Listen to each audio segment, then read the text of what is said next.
प्रश्नावली 6.2 का पहला प्रश्न में लिखा हुआ है आकृति पहला और दूसरा में DE समांतर BE है।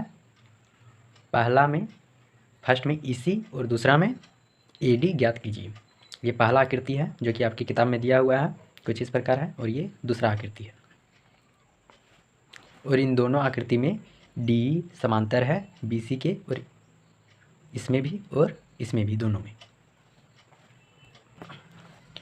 पहला आकृति में EC ज्ञात करना है और दूसरा आकृति में AD ज्ञात करना है। देखिए ये पहला आकृति है, इसमें AD दिया हुआ है, DB भी दिया हुआ है और AE भी दिया हुआ है और EC ज्ञात करना है। और ये DE है वो समांतर है EC की। तो सबसे पहले हम इसके सॉल्यूशन में लिखेंगे, दिया है त्रिभुज ABC में DE समांतर है BC।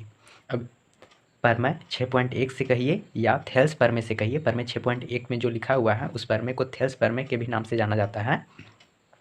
ये बात आप लोग याद रखिएगा। और उस परमेय के अनुसार हम जानते हैं कि जब किसी त्रिभुज में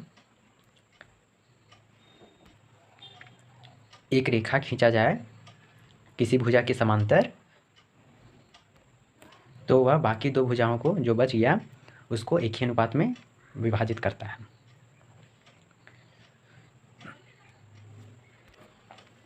और यहाँ पे हम परमेय 6.1 या थेल्स परमेय का उपयोग करते हुए हम लिख सकते हैं AD बटा DB, ये AD बटा DB इक्वल टू हो जाएगा AE बटा EC को एक ही अनुपात में विभाजित करता है इसलिए। और साइड में लिख देंगे परमेय 6.1 या थेल्स परमेय से। अब AD का जो वैल्यू दिया हुआ वो लिख लेंगे, बटा में DB का जो वैल्यू लिखेंगे दिया हुआ है वो लिखेंगे, इक्वल टू करके AE का वैल्यू जो है वो, और EC का वैल्यू नहीं दिया हुआ है तो EC की जगह EC ही रहने देंगे। अब यहाँ से हम EC का वैल्यू निकाल सकते हैं। 1.5 को EC से गुना कर देंगे, फिर इक्वल टू करके 3 को 1 से गुना कर देंगे, ये मिलेगा। उसके बाद यहाँ से EC हम निकालते हैं तो मिलता है 2 सेंटीमीटर। यही उत्तर हो जाता है। अब दूसरा प्रश्न में ये आकृति दिया हुआ है, लेकिन यहाँ पे हम लोग को AD ज्ञात करना है। बाकी सब वही है, इसमें भी DE समांतर BC दिया हुआ है और सभी का वैल्यू दिया हुआ है, यानी कि AE का वैल्यू दिया हुआ है, EC का वैल्यू दिया हुआ है, AD का वैल्यू तो निकालना है और DB का भी वैल्यू दिया हुआ है। तो यहाँ पे अभी हम परमेय 6.1 या थेल्स परमेय को अप्लाई करके हम लिखेंगे AD बटा DB इक्वल टू AE बटा AC EC। अब सारा वैल्यू बिठा देंगे यहाँ पे, इसमें से जितना वैल्यू दिया हुआ है सारा का सारा वैल्यू बिठा देंगे। AD वैल्यू नहीं दिया हुआ है तो उसकी जगह पर AD ही रखने देंगे। और यहाँ पे दिया हुआ में पहले लिख लेंगे, दिया हुआ है त्रिभुज ABC में DE समांतर BC है। और यहाँ से इस प्रकार मिलेगा, तो यहाँ से अब हम AD का वैल्यू ज्ञात कर सकते हैं। कैसे ज्ञात करेंगे, इसको इससे गुना कर देते हैं, फिर इक्वल टू करके इसको इससे गुना कर देंगे, ये मिलेगा। और फिर यहाँ से AD का वैल्यू निकालेंगे तो 2.4 सेंटीमीटर आ जाएगा। अब अगला प्रश्न में है दूसरा प्रश्न, उसमें लिखा हुआ है किसी त्रिभुज PQR की भुजाओं PQ और PR पर क्रमशः बिंदु E और F स्थित है। निम्नलिखित में से प्रत्येक स्थिति के लिए बताइए क्या EF समांतर है QR के। उसमें उसके बाद ये कंडीशन दिया हुआ, पहला कंडीशन यदि सारा का सारा वैल्यू इस प्रकार रहेगा तब बताना कि EF समांतर QR रहेगा कि नहीं। फिर दूसरा में भी सबका वैल्यू दिया हुआ है और बताना है कि ये कंडीशन यानी कि EF समांतर है QR का है या नहीं।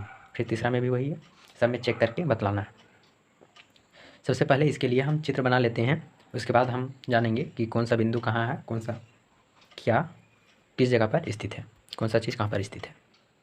जैसे पहला प्रश्न है PE equal to 3.9 centimetre, EQ 3 centimetre, PE 3.6 centimetre और FR इक्वल टू 2.4 सेंटीमीटर।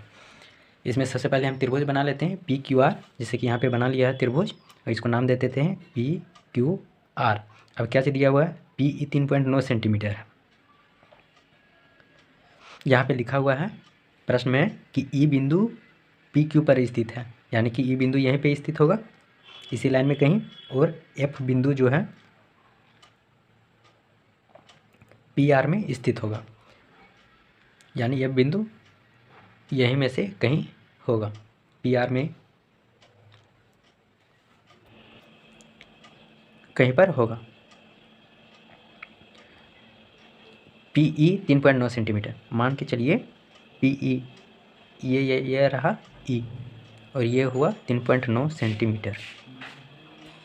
ये जो आकृति बना रहे हैं हम लोग रफली बना रहे हैं, और ई क्यू दिया हुआ है 3 सेंटीमीटर, ये है 3 सेंटीमीटर। लग तो नहीं रहा है क्या कि ये बड़ा है और ये छोटा है, तो मान के चलिए, इसलिए मैंने बोला कि ये हम लोग रफली चित्र बना रहे हैं। और पी ई 3.6 सेंटीमीटर है, यानी कि मान लीजिए यहाँ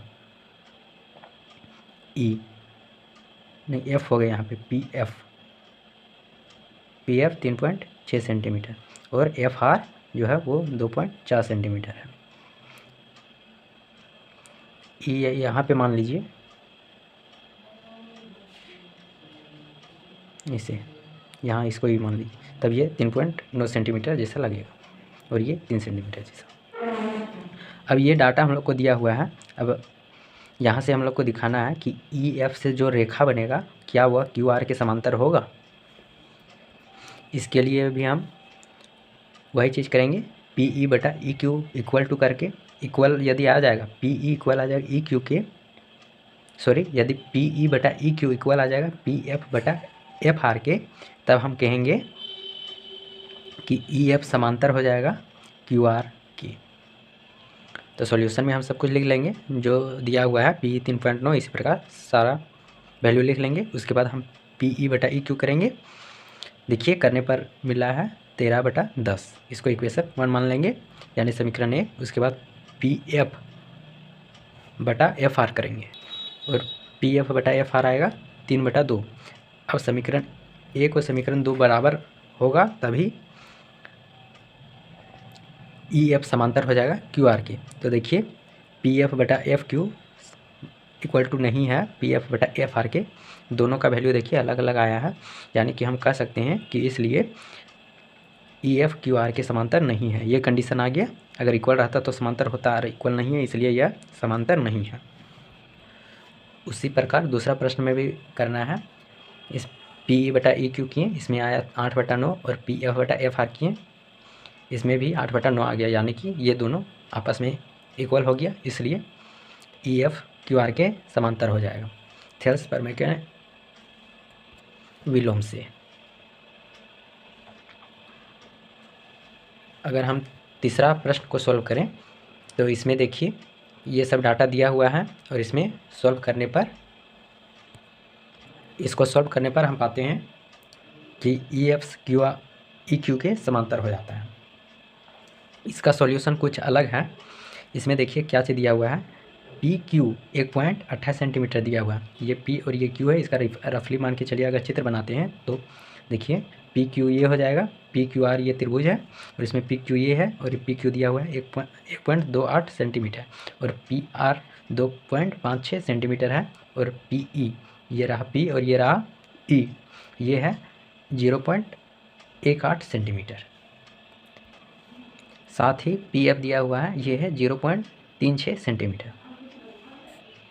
यहाँ पर ई क्यू और एफ आर नहीं दिया गया है, उसके जगह पर पी क्यू और पी आर दिया हुआ है, तो हम ई क्यू और एफ आर निकाल सकते हैं। कैसे निकाल सकते हैं, यदि हमें ई क्यू को निकालना है तो यदि हम पी क्यू में पी ई को माइनस कर देते हैं, यानी कि पी क्यू में से पी ई को घटा देते हैं, तो केवल ई क्यू ही बचेगा। या ऐसे समझिए कि पी ई और ई क्यू को जोड़ेंगे तो क्या मिलेगा, पी क्यू मिलेगा। P E plus E Q को जोड़ेंगे तो पी क्यू मिलेगा, और पी ई और पी क्यू मालूम है तो हम ई क्यू निकाल सकते हैं। और इस प्रकार यहाँ से हम ई क्यू निकालते हैं तो ई क्यू आता है 1.10 सेंटीमीटर। उसी प्रकार यहाँ पे हम देखें तो यहाँ पे P F plus F R करें, इसको और इसको जोड़ेंगे इन दोनों को तो क्या मिलेगा, पी आर मिलेगा, यानी कि P F plus F R करेंगे तो पी आर मिलेगा। और यहाँ पे हमें पी एफ और पी आर ज्ञात है, और निकालना क्या है, एफ आर, तो यहाँ से आप आसानी से एफ आर ज्ञात कर सकते हैं। और यहाँ पे एफ आर आता है 2.20 सेंटीमीटर। अब हमें सब कुछ पता चल गया है कि पी कितना है, ई क्यू कितना है, पी एफ कितना है और एफ आर कितना है। तो अब हम आसानी से पी ई बटा ई क्यू निकाल सकते हैं, और पी ई बटा ई क्यू करते हैं तो हम पाते हैं कि इसका आता है 9/55, और पी एफ बटा एफ आर करते हैं तो इसका भी आ जाता है 9/55। अब देखिए हम पाते हैं यहाँ से कि पी ई बटा ई क्यू इक्वल है पी एफ बटा एफ आर के, इसलिए यहाँ से यह सिद्ध हो जाता है कि ई एफ क्यू आर के समांतर है।